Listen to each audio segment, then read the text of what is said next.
He's got big paws. Oh, he's going to be a big puppy. I hope Look so. at his face. Oh, I want a puppy.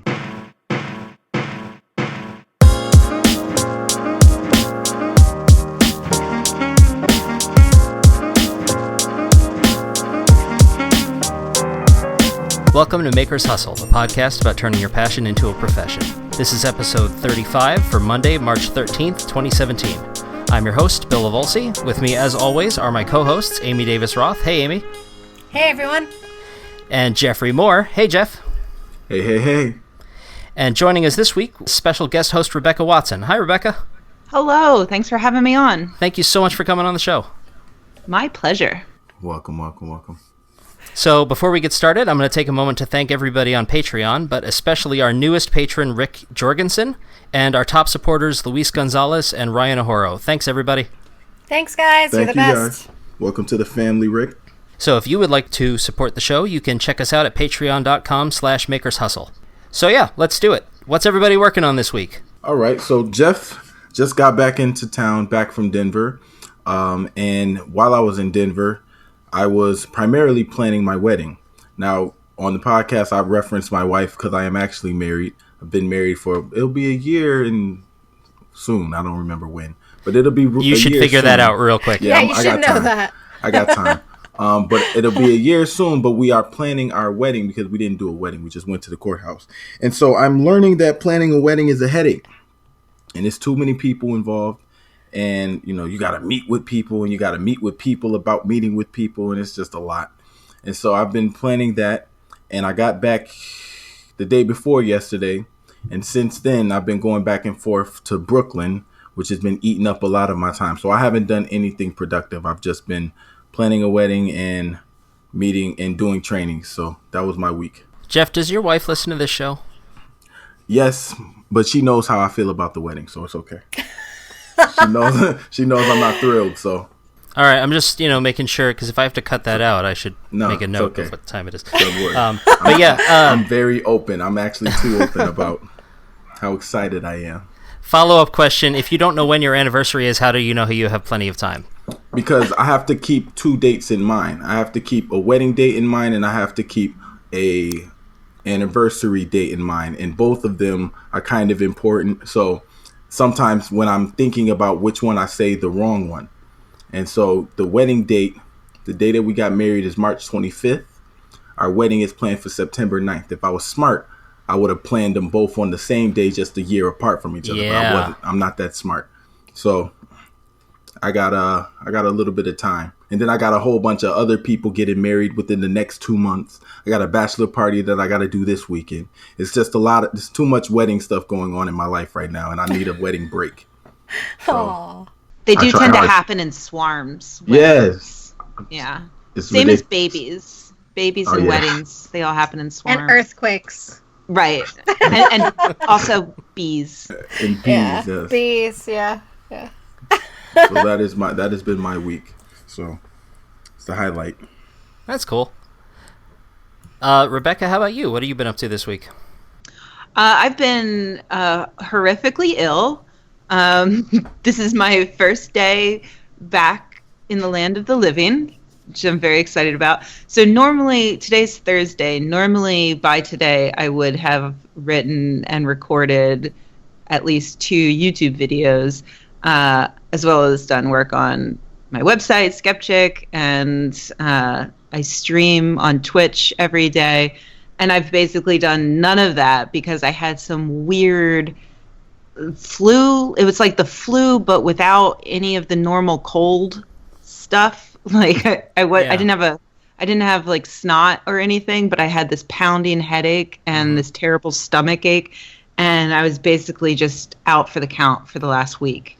So yeah, I I feel bad coming into this like a Maker podcast to be like, no, I've done nothing. Nothing. It's okay. I do that a lot. Oh, we just, I don't actually make too much. I just talk about making. I think 2 episodes ago we talked about self-care, so that's fine. You're off the hook. Yeah. I've been watching a lot of garbage television. I have not been doing a lot of making, but yeah, that's tomorrow. Can I say, by the way, this is a moment for us to make Bill jealous. She says she writes and records 2 episodes a week. Yeah, we'll get to that in just a minute. You got to get that together, Rebecca's Bill. amazing. That's why we brought her on. You got to get this together, Bill. We'll make Bill feel bad in just a sec. But Aww. first, let me talk about all the things I've done this week. Yeah, here we go. What haven't I done? Okay, so I'm working on what I call bar necklaces, which are these necklaces that are shaped like I used to think like a bar because I worked at a bar when I first started making them, but they're really like half moon shaped designs. And I'm doing a whole bunch with these braided cords. So I wore one in case you're watching on YouTube, so you can kind of get the idea. I do these braided cords and it takes me forever to make these, but they're amazing when they're done. And I'm doing a whole bunch of them with, different science designs and different sort of activism themed designs because I'm getting ready for WonderCon and I have a huge booth and I need to fill it with a bunch of stuff, so I'm making as much stuff as I possibly can. So I've been working on braiding every night and they're coming out super cool. We'll put a photo of them in the show notes. And let's see, I've drawn a million things. I did a thing about FBI Director Comey. It was Comey, come on, do the right thing. I did an illustration of Press Secretary Sean Spicer as the Easter Bunny, but he was wearing Millie Frock's Easter Bunny outfit. So it was like a nod to Bob's Burgers as well as, sort of making fun of him because the best thing that he ever did for the White House was to dress up as the Easter Bunny. And I'm hoping that he'll go back to that and let go of this job that he has. So I did that. And then I did an illustration of an old school phone from like the 1930s and it's covered in bugs. And that went along with a post that I did about how Trump thinks that the phones are all bugged, and it's plausible that he did get his phone tapped for whatever reason, but I did a drawing on that. And, I'm working on some bracelets that have Nevertheless She Persisted. They're sort of a lot like my pendants, only they're curved so they fit on your wrist. Doing that. And then, what did I do, which was the best thing all week, Bill? I drew this design for you, which you did. Came out so freaking cute. So Bill had this idea for a t-shirt. Oh, you have it printed out. That's so cute. What is it? I have no idea what I'm doing. So I'll let you explain it, but you sent me this sort of rough design for this idea that you had, and I was like, let me help you.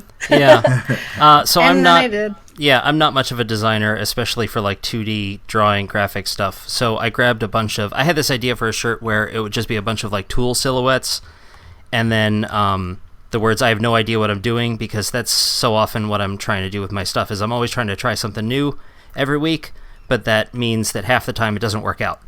So I had a bunch of different tools on there, and instead of bragging about my abilities, it says I have no idea what I'm doing, because that's how I feel most of the time. And I sent it over to Amy, and she said, yeah, let me help you with that. So she sent over like this completely revamped, hand-drawn version, and I now have it up as t-shirts available for sale. So that's awesome.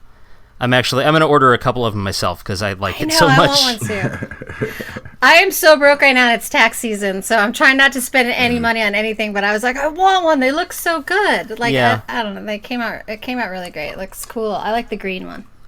Hey, and for those of you who are listening to the podcast, it is tax season, and I've known 2 people now who have gotten random phone calls from people saying that they owe the IRS money. So I'm guessing that, and then they're calling the IRS, and the IRS is saying, "Yeah, you don't owe us any money. I don't know what you're talking about." They do that every year. Yeah, so this is a big thing going on. So if somebody calls you saying you owe money, call the IRS, double check. But it's probably a scam. Well, yeah. I've owed the IRS money before, and they usually send a letter. Yeah, I got the letter. So if you get a letter... I got the letter. That's why I told them to call. And the letter would usually be like after you file your taxes, not before. Right. So if they're calling you out of the blue saying, you owe us money, pay us right now, we'll take your credit card on the phone, it's a scam. Get off the phone. They're like, can you go to the bank and get a check? Can you do money order? I'm like, oh, yeah, come on, man. It's not. The feds, they'll take credit cards. They'll take everything, and they want to talk to you. Yeah. But be on the lookout for that. So, Amy, is there anything else that you did this week that you want to mention, or is it my turn? Did I? I don't know. I probably have, and I forgot, but I'll let you go. But that was the last day and a half, so. Yeah, that's like what I did in the last 24 hours. So, yeah. All right. Well, Jeff was taunting me because I'm struggling to get one video a week out, and apparently Rebecca can do 2. But this week the video was I made this like jewelry dish / it looks like a water droplet. And a nipple. It does not look that much like a nipple. It looks like my nipples. But that way, you know. That is like, terrifying. I feel like I've learned so much about you guys already. Yeah, that's pretty much the whole show. So, but the cool thing is, to get one of the shots in the video, I had to build a piece of camera equipment so that I could move the camera in a certain way smoothly instead of shaking. So now I have a video for next week because I had to build the thing, so I'm like, well, I might as well do it on camera, so I have to edit that together, and that's done. Let's see, International Women's Day was this week, and my wife and I were supposed to go to this event about systems of oppression. Mm-hmm. And then my wife got sick, so we didn't go. So that sucks. Aww. So instead we had Domestic Women's Day, where I just tried to make my wife feel less like crap. Let's see, we had nice.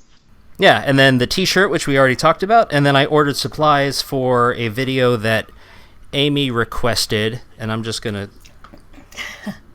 Why would I want those ice picks? I don't know. I don't know. I guess we'll find out. But yeah, I ordered some ice picks, and they're going to turn into something cool. So we'll see how that goes. And that was pretty much my week. Nice. Yeah. All right. So this week, what we're going to talk about, and this is actually a nice segue, because Rebecca missed 2 videos, and I got 1 video. See, I'm actually ahead. Ha! You are. Yeah, you're beating me. We're going to talk about content creation, I think. So, Rebecca, for the people who don't know you already, why don't you explain who you are and what you do? Well, my name is Rebecca Watson, and I am a science communicator. I talk about new science research. I talk about bad science. I'm a skeptic and an atheist, so I also sometimes talk about how there's no God or whatever. No, I generally don't do that anymore. It got boring. But a lot of what I talk about on YouTube and also on my website, Skepchick, is how people misuse science and things like that in order to push agendas. So the way that the religious rights war on women has been waged for the last decade, and obviously things have ramped up quite a bit in the past year. So there's a lot more to talk about, and I struggle mostly now with not what I want to talk about necessarily. Like, my struggle isn't finding something to talk about, it's finding something that occasionally doesn't depress me to talk about. I've been having that same experience. I've been trying to do this visual journal on my Patreon. I've talked about it here before, and I do, like, at least every other day I've been trying to do a drawing that has something to do with current events, and it's been so overwhelming. And do you feel the same way, Rebecca? It's like, how do you choose? Yeah, because which thing to write about, or in my case, draw about? Because it's so depressing. Like, someone asked me to do Comey, and he made me so mad I had to do it like a scribble drawing. It was like this really ugly drawing that I did because he made me so angry. Because then you're stabbing him in the face with your pen. Yeah. Do the right thing, man. Yeah, I mean, it used to be, when I first started talking about how bad science particularly affects women in the realm of politics, it wasn't something people were talking about much. So it was somehow more fun to be able to dig up stories like, oh, did you know that they're sneaky trying to pass this resolution in Alabama that's going to effectively, get rid of all abortion clinics, things like that. And now everything is so overt and out there and happening nonstop. It's like, well, what do I talk about this week? Do I talk about how the head of the EPA doesn't believe that carbon? Well, yeah, this is the thing. That's not even what I was going to say. He just came out and said that he doesn't think, I think it was something like, he doesn't think carbon dioxide or carbon monoxide or carbon or something is crucial to global warming. I haven't even read it because I've been sick. I've just seen the headlines and I'm like, well, do I do a thing on that? Because I did already do a video in which I talk about how he's suing the EPA and now he's head of the EPA.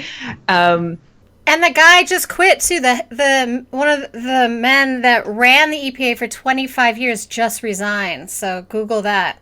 to add to the nonsense. So yeah, when it comes to topics, it's a new problem that I have now, whereas before it would be, the difficulty would be scrounging around. I would do something about, something like what we were just talking about with the EPA, but then my next video would be about like a Bigfoot hunt that went wrong, something along those lines that's a little more lighthearted, but still gives me a chance to talk about critical thinking and the scientific process.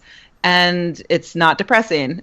And so I have to think about both self-care for me, because this stuff does start to weigh on me, because a lot of it is like, oh, wow, this directly affects me, especially when it comes to, and I'm sure you guys share this as freelancers and whatnot, but, the insurance stuff that's happening, it starts to get really overwhelming for me to be able to, step back and talk about, well, here's what the research shows is best when it comes to healthcare coverage and things like that. And it's important, but it's difficult, when you're personally invested. It's really difficult to be detached when it's hitting you at home. So yeah. Shoot. Ain't that the truth? So, yeah, but that's basically, how did we start this? You asked me to introduce myself. I'm sorry. Did I mention that I'm recovering from a weird death cold? Let me, I'll try to help you out here. How long have you been doing your YouTube channel and Skepchick and all that stuff? Since around 2004, 2005, I guess. Skepchick came first, really, and then I would occasionally do YouTube videos, and then the YouTube videos got more popular, so I started doing them more often. And then at some point, I reached that tipping point where, as a woman on the internet, it's like, you're getting too much attention. It's time for nonstop rape threats. So I stopped doing YouTube videos because I'm like, what's the point of this? It doesn't make me any money. It doesn't, fulfill me in any way, because all I do is get on afterwards. Am I allowed to curse on this? We got a bleeper. Oh, okay, great. It's okay. Okay. Bill the bleeper. So, yeah, it's like I wasn't sure what I was supposed to be getting out of doing YouTube videos. If your numbers if you're not getting hundreds of thousands of views with every video, no, you put the ads on there, but it's like, oh, here's a couple of pennies. Congratulations. Yep. And then, occasionally I would have a video go viral and YouTube would just shut off the ads on it and with no recourse or explanation. And so I'd be like, oh, okay. Well, that's great. Unfortunate, yeah. Yeah, I think they were doing it because during that time you were getting targeted very heavily, and my theory is that you were getting flagged a lot, and somehow that caused them to, instead of actually investigating, just pulling your ads. But I don't know that we have any proof of that. Yeah, well, I know they are really good about, like, if you flag something, they're really good at just, okay, well, we're going to take it down until you prove your innocence. Which doesn't work if you're a woman. Yeah, because, it's like that with a lot of more mundane things, too. Like, if there's a copyright claim against your stuff, you have to prove that you're right and they're wrong, which is a pain, but I can't even imagine. So, look, can I ask you a quick question? Sure. Can guys write for Skepchick? Yeah, we started pretty early on. We're like, okay, I guess we could have the occasional guy. Okay, I was just curious. Yeah, well, so Skepchick started as a monthly e-zine sort of thing back when that was a thing, and it was all women contributors, and then I would start letting men write as well, but just so long as the topics were touched upon things that women would find compelling, or at least something that wasn't out there on other websites focused on critical thinking and skepticism. And then I started a blog alongside of that with just me blogging every day. And then I started adding people to the blog, and the zine was just taking up so much time, like editing contributions, and I just hated doing it. So at some point I'm like, you know what? More people are reading the blog than the zine anyway. So we just converted to a group blog by that point. I think we had maybe 6 or 7 writers, of which one was a man.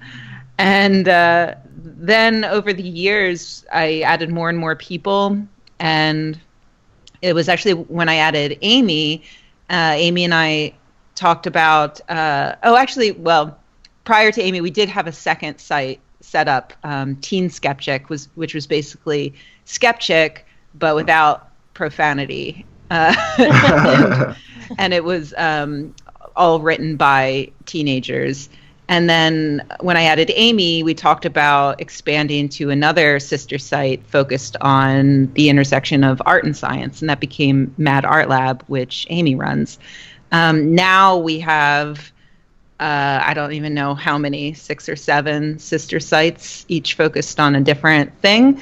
All of them talk about science and critical thinking, but Mad Art Lab also deals with art. Queereka is LGBTQ issues.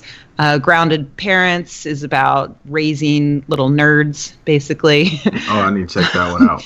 Yeah, it's a very popular site because there's not a lot of great information out there for parents, who are critical thinkers and who are trying to avoid bullshit and who, sorry. It's fine. Okay, Don't worry about it. and who just want to focus on evidence-based parenting. So so now we're this huge network. You're a conglomerate. Yeah, we're the man basically now. So you become a media empire. The machine, yes.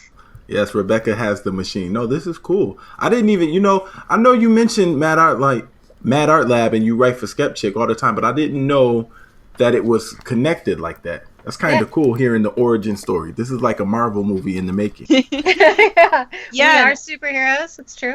And that's one of the things that I struggle with and try to focus on. And one of the things that's on my to-do list for this month is updating all of the sites. And part of that includes, how do we make sure that people who come to Skepchick Prime know that there are all these cool artists over here on Mad Art Lab who are producing awesome stuff that they might find interesting. So it can be tricky, like figuring out how to do cross posts and, we want to share our audience, but still recognize that the sister sites will always have, their niches that they're going to be. So, they're going to have a smaller audience, but it might be a more dedicated and passionate audience, and they might have different needs. Every different site has different needs and people who are using the internet in different ways, different social media sites. Do we advertise on Facebook or Twitter or Instagram? How do we talk to all of these different audiences and still kind of bring them together around our common goal of, science education? So do you use like web statistics and use like whether it's Google Analytics or whatever tool the web builder that you're using has to kind of track what posts work, what posts don't work, what websites are being clicked through and where they're coming from and stuff like that? Yeah, I'm terrible at all of that. I do use Google Analytics, and mostly right now what that's used for is we use that to pay the writers. So we know exactly how many AdSense dollars go towards each post, and writers on Skepchick Prime are paid 100% of whatever they earn on their posts. So that's one way that we use Google Analytics right now. I find all of that. I'm a big picture person, and I'm not a good detail-oriented business person.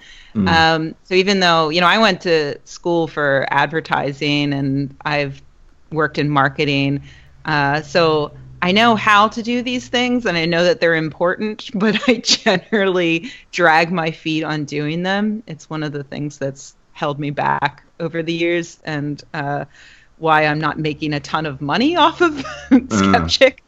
It took me many years to even put ads on the site. I thought it was dumb and intrusive, and people are like, you need to make money off of it, or at least like pay for the server. And I'm like, it's like, $50 a month, whatever. Well, now the server's $600 a month. So I'm Ouch. like, okay. okay, well, I guess we need ads. Yeah, that's a lot of that's a big server. If you're paying, that's a lot of content. Yeah. That's a whole lot of content. Do you run? And this is no, never mind. I'm not going to ask that question. That'll lead to hackers. We've been hacked a bunch of times. Yeah. Oh, really? Oh, That's always fun. Yeah. We have security in place for it, but there's really only so much you can do. If someone, it's only a matter of time for everything. If they can get into the banks, they can get us. Exactly. Yeah, we get a lot of denial. What is it? Denial of service attacks. Yeah.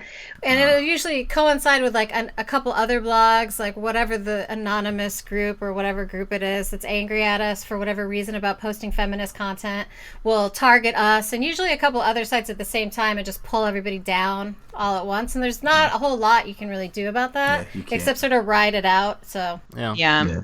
And that's one of the things with paying a lot of money for a server is they're supposed to help. Be there, 24 hours a day. And, generally these guys have been good, and, but as the only sysadmin, it can be tricky. It can be tough, So did this start as a hobby or a side thing? And at what point did it become, I assume it's full time now, is it? Yeah. It was my side gig for a couple of years. The first few years I was working as an advertising copywriter for many years, and eventually I just I ran out of vacation time at the place that I was working, so I quit and moved to England. And at that point I was like, well, I guess this is my job now. So I've been really lucky because I moved to England also because I got married at the time. That seemed like a good idea. So I would and I'm very lucky in that what I was doing as a copywriter, it's an easy thing. Well, easy, but it's a freelanceable job. Yeah. So it's hard, and I no longer had, the assurance of a regular paycheck and, things like that. But it was doable. And I realized that, and also over the years, I had built up a lot of savings because I'm boring. And I just never did anything. So boring is good if it saves money like that, I'll tell you. Yeah, exactly. And I was freelancing before I quit my full-time job too. I was doing both. So I was just amassing a bunch of money, and then I quit and just never went back. After 2 years in England, I came back to the US and I realized I was making enough money to pay rent, so why bother going back to something that I would eventually hate, Yeah. So I'm pretty good at starving.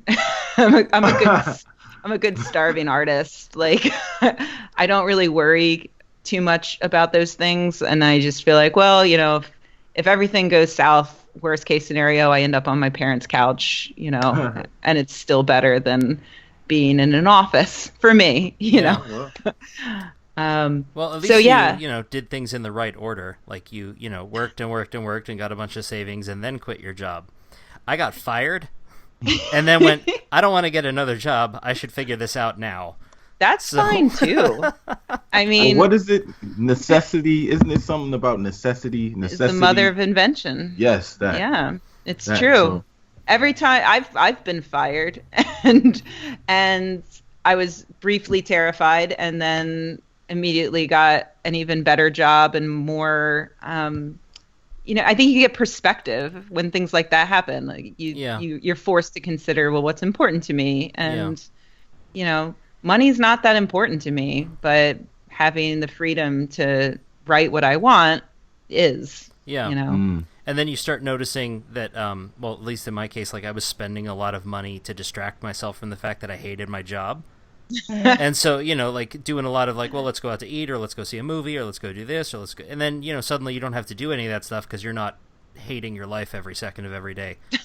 Right. Yeah. I mean, it's good to stop and realize, because I think a lot of people, myself included, you get bogged down in the everyday, and Better believe it. and also just the idea of like, well, I'm this age and this is the thing that I'm supposed to be doing, that society has taught me to do. And so it doesn't really occur to you to just step out of that whole system.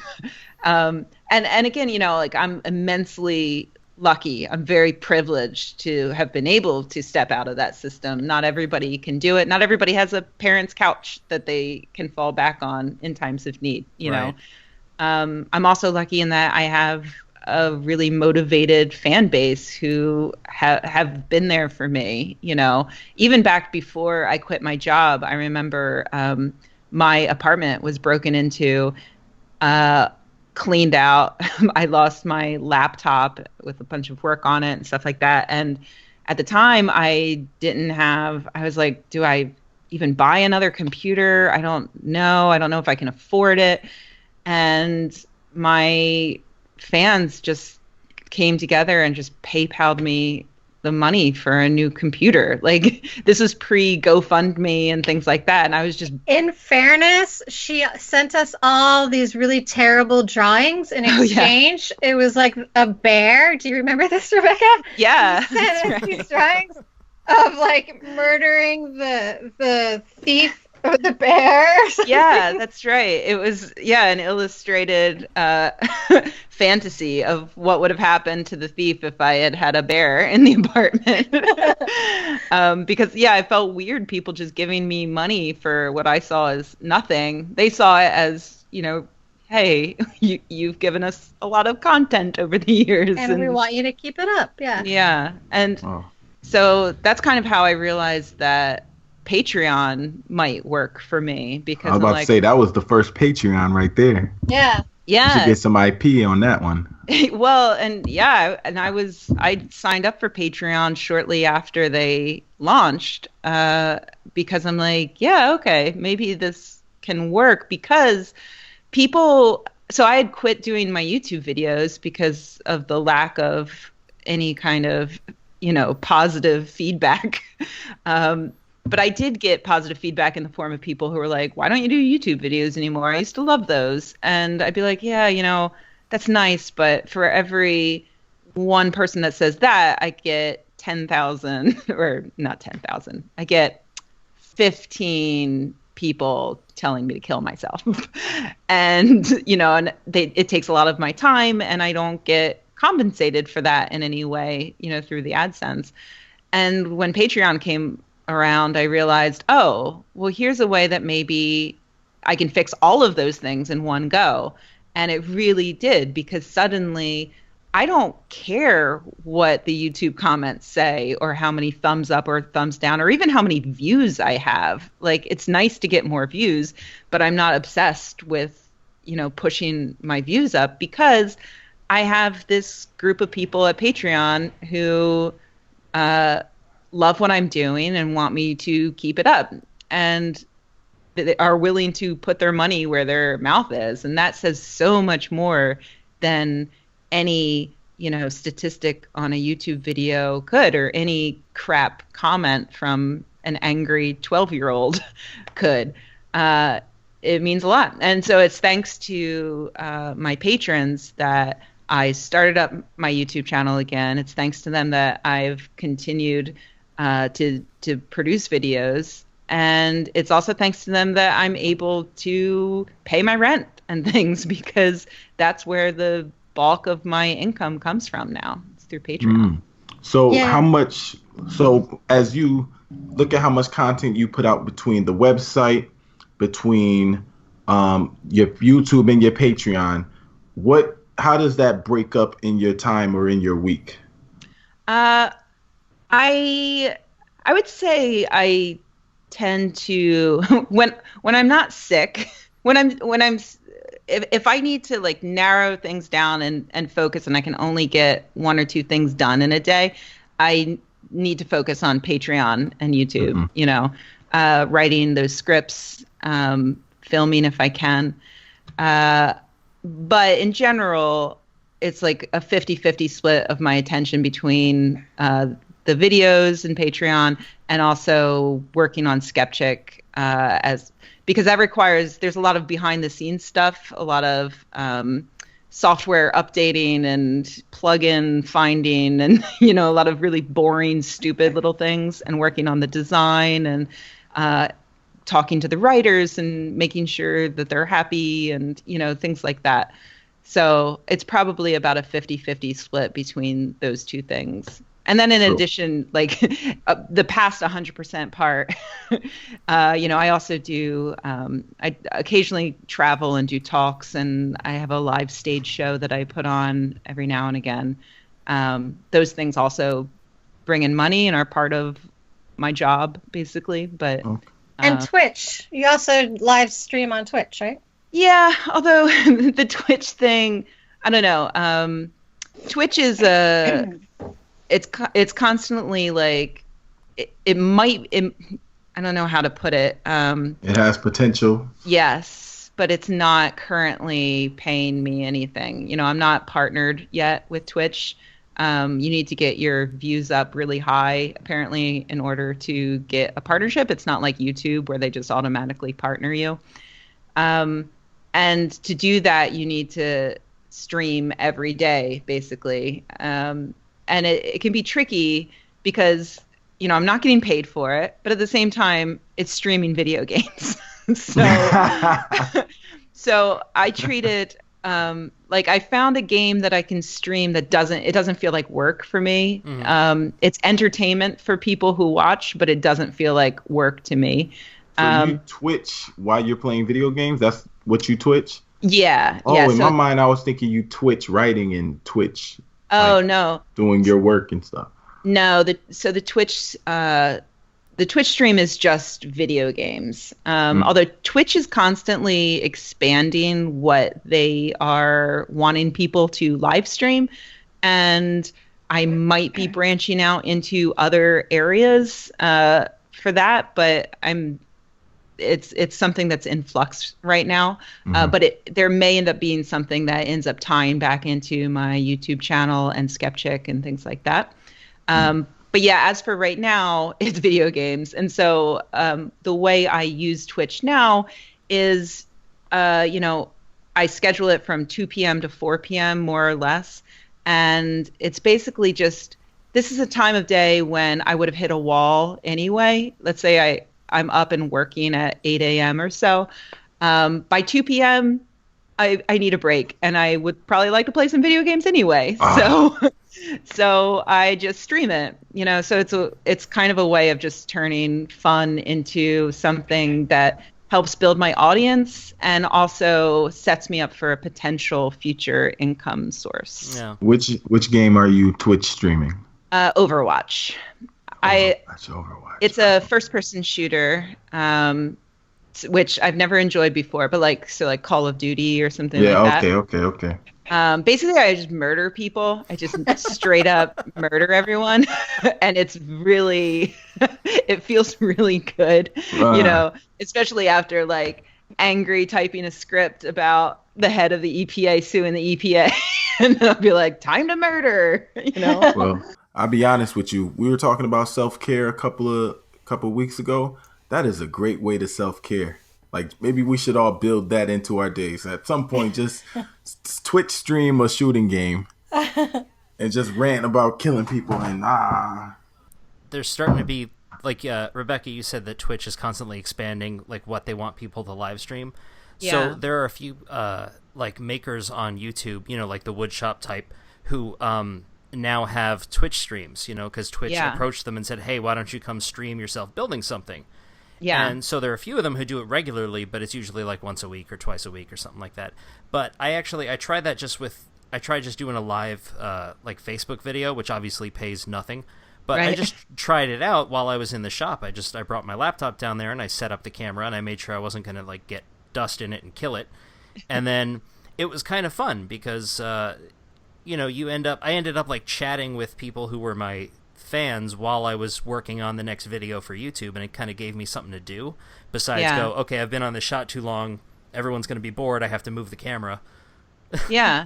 It's cool because the community is I found them to be really great. You know, I've built up some regulars now who take on mod duties. So, you know, if trolls show up, they get banned by these people automatically. You know, I don't have to worry about it.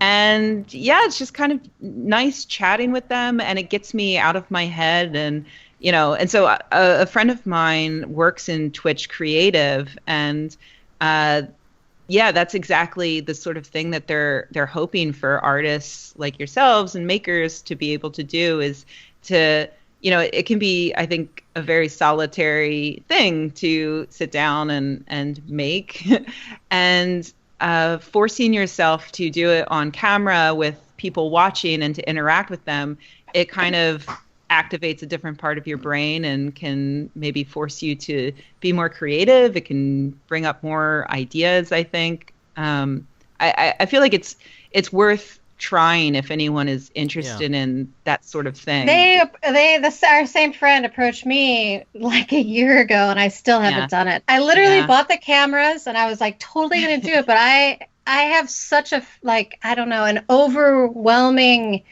fear of like doing videos that I'm so used to being alone and making art, being solitary when I'm doing it, being alone, that like I can't get past the idea of like, I don't know. I need somebody to help me or something. I can't do it by myself. Like, I would need somebody in the room with me to help me get past it. I can't explain it, but I think Twitch is a great idea, but it terrifies me. It makes sense. And especially like if you're brand new to it, you don't know who's going to wander into your chat room and, you know, what they're going to say about you or your art. And, you know, especially if you're in any kind of marginalized group, it's the internet, you know, and people are jerks sometimes. But yeah, you know, doing it with someone else in the room, totally cool. Like, you know, we're talking about Ashley Paramore, our friend at Twitch. Yeah. She has a channel. And she does a lot of cooking stuff. So I've gone over to her house and we baked cookies on stream. And it was a lot of fun to have another person there to talk to, as well as to talk to chat. You know, it does make it easier because there's definitely, when I first started streaming, I was like, well, I'll just stream a game that I'm really knowledgeable and good at. So I did Civ 5, and I'm like queen of Civ 5, FYI. But there's a lot of downtime where, you know, I felt like I got to be entertaining. I can't just sit here and stare at the screen and think, you know. And that's why now I stream Overwatch, because it's fast and murdery and I don't need to think. You know, there's a lot happening on screen. I can just occasionally look at chat, jump into the conversation there, jump back to the game, comment on what's happening in the game. There's always something new. So for me, it was a matter of finding what worked for me, you know, finding something that made it less like a job, you know? Yeah. And more like your afternoon break. Exactly. That I just happened to be recording. Right. Yeah, and exactly. I will say, you know, first of all, you're right about the whole the marginalized community thing, because when I was thinking about it, I was like, okay, the worst thing that's going to happen is somebody's going to say, you suck and you don't know what you're doing, and also you're fat. And I'm like, okay, I like cake. What? I'm cool with that. I know what I'm getting into. But, you know, no one's going to, like, tell everybody where my house is and, you know, threaten to rape me, because that stuff doesn't happen to white dudes. So, where was I going with this? Right, so it's super low risk for me to try to get into that. But for other people, I think if you have a community already established, whether that's on YouTube or Instagram or Facebook or whatever, if you let them know that it's going to happen, some of them will drift over there and kind of help to guide the conversation. Because when I'm thinking about it, if I have the forethought, I'll go, hey, I'm going to do a live broadcast tomorrow at this time, and then I know that certain people who actually like me will show up. Yeah. And that way I'm not talking to an empty room of WTF is this? Kill yourself. This is dumb. Bye. Another thing to consider, and I'm by no means a Twitch expert, but this is something that I think might help, is if you are scared to just jump right in, find streamers that are doing similar things to what you're doing, especially smaller streamers, and jump into their chat during their streams and chat with them, and you'll start making friends. And so now, like, I've friended some of the people in my chat, and I'll see them go live on Twitch, and I might hop in and watch, because I know them now.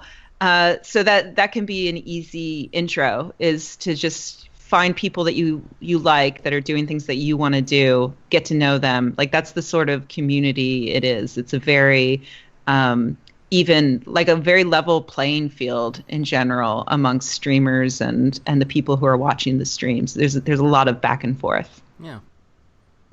I think so we talk a lot about vertical integration. Well, first we talk a lot about return on investment. So the potential that Twitch has is really the reason why you continue to do it, is because at some point we're hoping that it's going to make some money.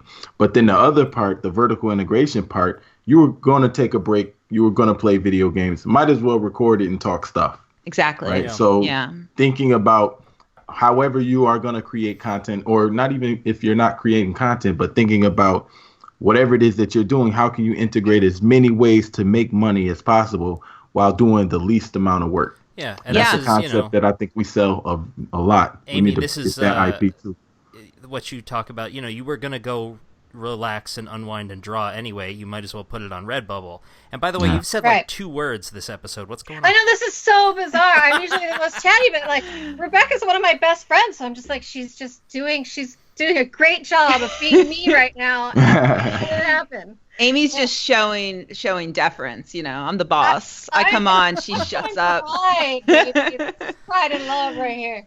I do want to just build on briefly the return on investment thing. It can be difficult because there's not always going to be, a 1-for-1, like, I did this, I made $1 sort of deal, and you guys know that. And so a lot of, like, with Twitch, the people who make a lot of money from Twitch are the hardcore, like, pro gamers who are doing it 8 hours a day, Ooh, that's a long time. Yeah, no, seriously, they are, like, committed. For everyone else, like, I don't really know how much money people, who are around my level are making right now on Twitch.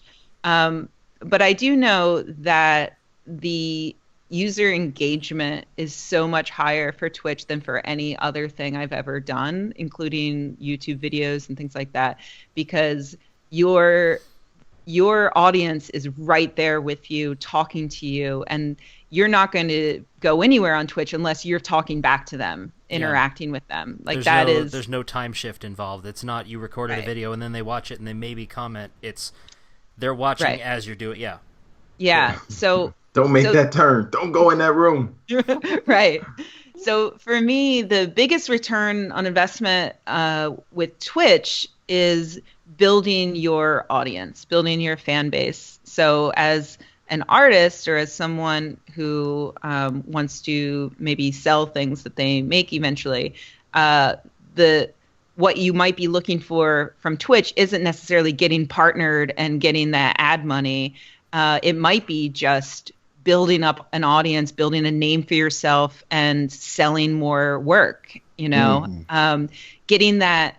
This is something you mostly see that musicians have done really well in the last 10 years, doing, people like Marian Call and other, like, in the nerd musician or in the indie musician sphere, people who don't have a major label. So what they have to do is connect directly to their fans and build up this intense fan relationship. And they do it really well. And it's how they are able to then make a living. Mostly, selling songs and things online. I think it's the same with other artists. You can do that as well. You just need to work really hard at connecting with your fans and building up your audience. Yeah, absolutely. So this is more like and not speaking for you, but also just thinking about how can you market while doing the work. So this is more like a marketing strategy for you, where you can kind of cross promote different websites and different things that you have going on, and shooting, killing people, and say, hey, by the way, go to skepchick.com and check out some of the things we got going on. I mostly keep them separate at this point. Oh, really? Okay. But yeah, mostly. Although I do have it set up so that if somebody's watching one of my YouTube videos, if I go live, they get a little pop-up in the bottom corner that says, Rebecca's live streaming right now. You should go check her out. You know, and I get a lot of people hopping over from YouTube. So they were watching me, you know, deconstruct some Senate bill, and now they're watching me murder. You know, she's well-rounded. Yeah. She's very well-rounded. And I'll talk, you know, people in chat will ask me like, hey, did you see this news? You know, we talk about the things that they know I'm interested in. And I will say things like, oh, yeah, that's going to be my next video. And if you want to see the script early, you should sign up on Patreon. Or if you want to hear more about that, you should get the Patreon live stream that I'm doing next Monday, you know. So I'll do small things like that. But yeah, there's definitely huge opportunities, especially if you're Twitch streaming like exactly the thing that you are normally doing. Like if I were Twitch streaming science education, then, you know, the crossover potential would be huge and much better, you know. So if you're a maker and you're on Twitch making stuff, then you're set. Like you're finding your people, you know? Mm. Yeah, that's what I've when I've been thinking about it. I don't want my channel to. I just got a lathe recently, which is why I'm doing all these like wood turny projects. Making nipples. Yeah, making. That's never gonna get old for you, is it? No, it's not. All right. It's hilarious. Well, the thing is, I don't want to turn my YouTube channel into just wood turning 24/7 because some people are gonna get bored of that. But, you know, making something like that took 45 minutes. So I could do that on a Twitch stream. That's no big deal. I could do that once a week, and that would be fun. Yeah. So that's, you know. And then, you know, if you wanted, you could archive the video for your patrons, you know, something like that. You could, after your stream, like Twitch will keep it for a couple of days and then delete it. But you could take that video, save it, and make it available to your patrons. So right there, boom, you've got crossover between Twitch and Patreon. Yeah. Bill, I need you to come to my house and set up my cameras. Okay. I need somebody to help me. I'm serious. Bring your wife. Come for the weekend. It's lovely here. Amy has wine. I have so much wine. Just loads of wine. And other things. And other things. And a garden. Just please come help me. Oh, right, the garden. That's what I meant. The garden. The garden. I just got it. So many flowers. So many flowers. So many buds. Seriously, come help me. All right. I want to do it. Like, part of me, there's like a big part of my heart that really wants to do these Twitch things, but I'm terrified that I'm going to look a fool when I'm doing them. So. Well, you will. Why don't I? But you are a fool. I'll try a few of them out myself. That way, when I do show up, it's not. Well, I don't know what I'm supposed to do. Well, Ashley told me what cameras to buy. I have 2 cameras. I have them. I don't know how to use them. Well, we'll figure it out. So, I just realized we've been going for an hour. Well, let's give people something to watch. Recommendations. Who would like to go first? Well, I'll go first really quick because I wanted to do a little shout out to our last episode about how we talked a lot about investing. And I found a really interesting article that I hope we can link to in the show notes that is about how the bond market could predict the downfall of the Trump presidency. And it's really, really fascinating. It's stuff I had never really thought about in terms of investing, and how right now all of these big tax cuts for the rich that he's doing and all these kickbacks for, you know, big corporations is sort of being added into the stock market right now, and they're counting on those numbers, and they're counting on all those things happening, and that's why you're seeing sort of a swell in the stock market right now. But the bond market is starting to level off, which is showing some hesitancy in his presidency. So it's a really interesting article. If you're into investing, read that, learn about how the bond market could be a predictor of what's going to happen next. And I thought it was really interesting. And also, I think we mentioned that Snapchat went public on our last episode, and it was really, really high. It was like outselling what it was valued at, and it crashed. So I told you. If anybody wanted it, Yeah, you gotta get in and get out Yeah. real Man, quick with that's- those IPOs. Buy it when it's low, Yeah. maybe. I mean, we can't give stock advice, but It's like everybody gets really excited, and then they realize, oh wait, that company has never made $1 ever. Right. Yep. Yeah. So I just thought that was really funny. But my actual recommendation is the Indivisible Guide for Resisting the Agenda. And I'm recommending that because I'm having a meetup this weekend at my art studio with a bunch of women, and we're all going to read it. And it's a free guide. It was sort of based on the Tea Party and how they were really, really effective at fighting Obama, even though they were very small. And so a Democrat from the Obama administration went and wrote this really fantastic guide that gives you really practical advice for resisting, fighting back, getting involved in politics. It's a really great guide in itself. There's a website. There's a whole huge network of people that have sort of joined together under the umbrella of the Indivisible Guide. And it's free and it's really, really helpful. And I highly recommend it. You can download it, like I said, for free. We'll link to it. You're welcome, if you're psychic, to come to my art studio on Saturday, because this podcast will come out after.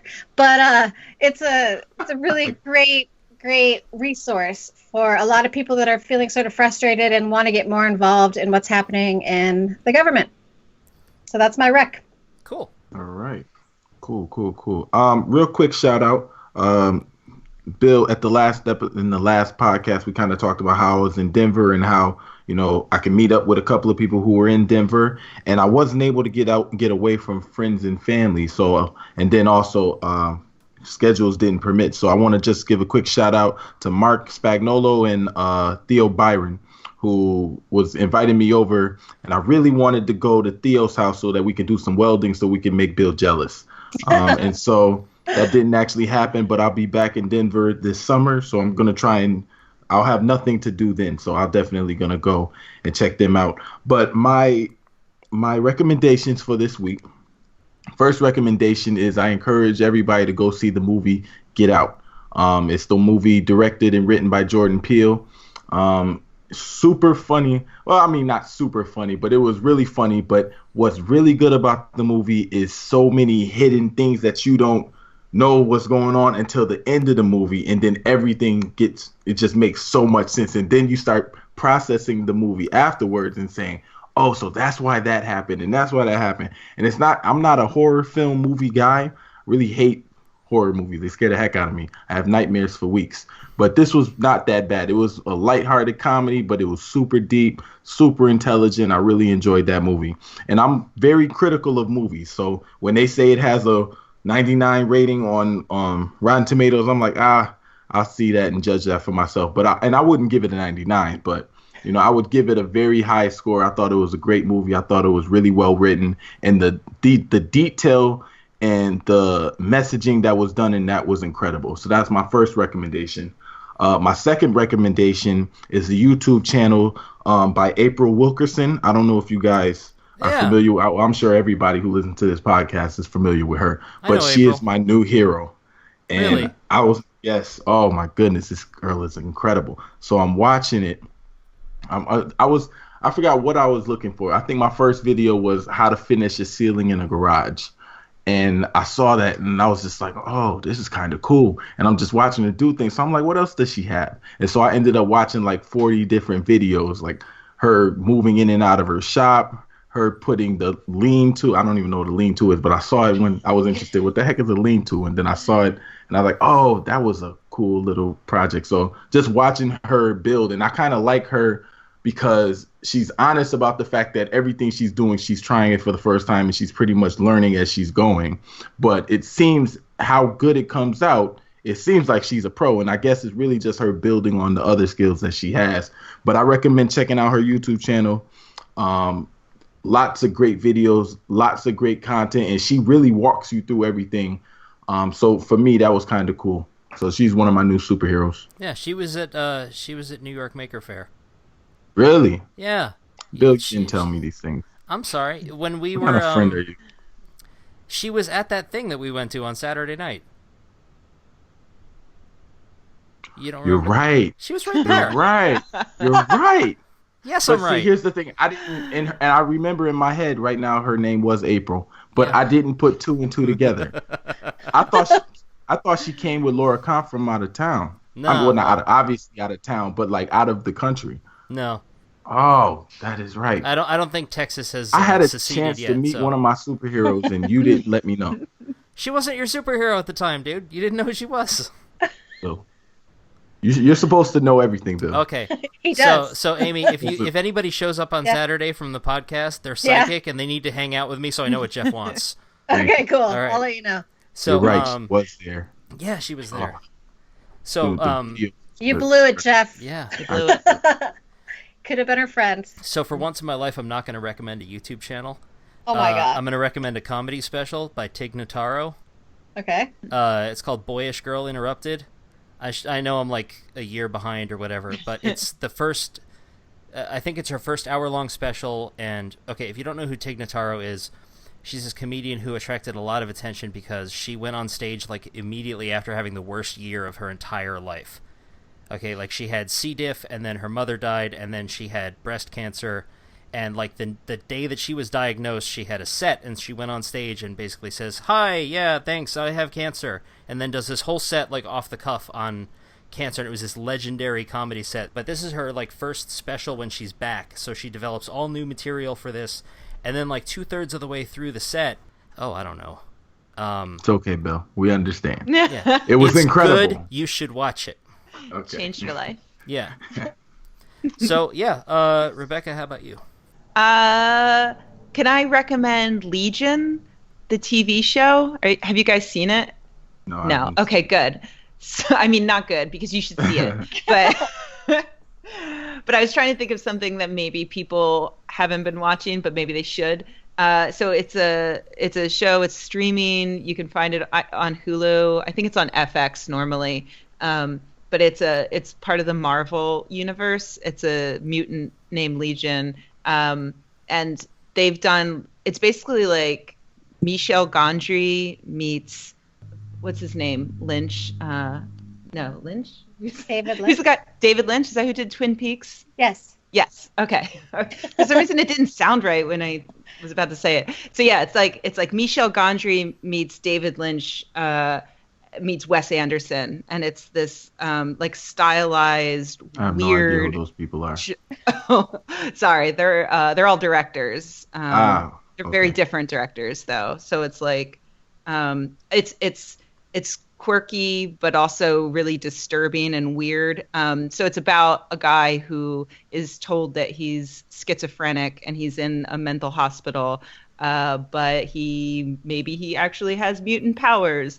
But the story is told through his perspective, and so it's very jarring because you don't really know what to trust, and you feel a bit lost through it, but I never felt to the point where it was confusing but not frustrating. And things sort of start to come together as you have all of these various threads of the story. It's so weird and well done that I'm pretty sure it's going to be canceled. And so I'm trying to tell everybody to watch it. Oh, you're not wrong. So I don't tell people that I like TV shows anymore because as soon as I do, gone. Yeah. It's from the same guy who did the Fargo TV series. Okay. So if you saw that and liked it, it's really brilliant. So Legion on Hulu. Cool. And I will I'll find where it's streaming and I'll link to it in the show notes. Cool. So I Before think it disappears. what's up? Yeah, before it gets canceled. Before it disappears. Yeah. Before Any it moment now. disappears. So I think we're about done for this week, but before we go, let's talk about where everybody can find us. And Rebecca, as the guest of honor, you can go first. Sure. Well, you can find me on Twitter at Rebecca Watson, on Patreon, patreon.com/Rebecca. Twitch is twitch.tv/Rebecca Versus, all one word. Or Skepchick, SKEPCHICK, skepchick.org. I think that's everything. All right. If you're looking for me, you can find me on everything at more4, the F being the number 4. And you can find me on all social media as @surly-amy. You can find me on Patreon at @surly-amy. And you can always go to surly-ramics.com to find my jewelry, and it's a portal to everything I do. So surly-ramics.com. And you can find me on your social media platform of choice at One Car Workshop, or you can go to onecarworkshop.com, or you can search Bill Lavolsi on YouTube. Good luck spelling my last name. Wow. So that's it for this week. If you are listening to the show on iTunes, please take a moment to leave us a rating and tell us what you think. Good news. By the time this episode comes out, I will have a tutorial on our site for how exactly to leave us a rating, like with pictures and arrows pointing to stuff. How brilliant. Yeah. How brilliant. Wow. You can also find us on Twitter, Facebook, and Instagram at Makers Hustle. If you want to ask a question, give feedback, suggest a show topic, you can contact us through social media, or you can send an email to info@makershustlepodcast.com. The complaint email box is null@thisisnotreal.com, so go ahead and send that there. Once again, thank you so much for listening, and while this show might be over, The hustle. hustle never stops. See you next week, everybody. Thanks, Rebecca. Thank you. All right. Listen, Rebecca, I'm looking for a job. I can be a writer. I'm not a good writer, but I can get better. I can try. Didn't Talk you to say you Amy. hate writing? I do hate writing, but I need money, so I'll figure it out. It doesn't pay that much. You don't Talk want to Amy. That's Get on. okay. Every Get little on dollar Mad Art counts. Lab first, and if you're good on Mad Art Lab, we'll. I got an pop in. intern Yep. first.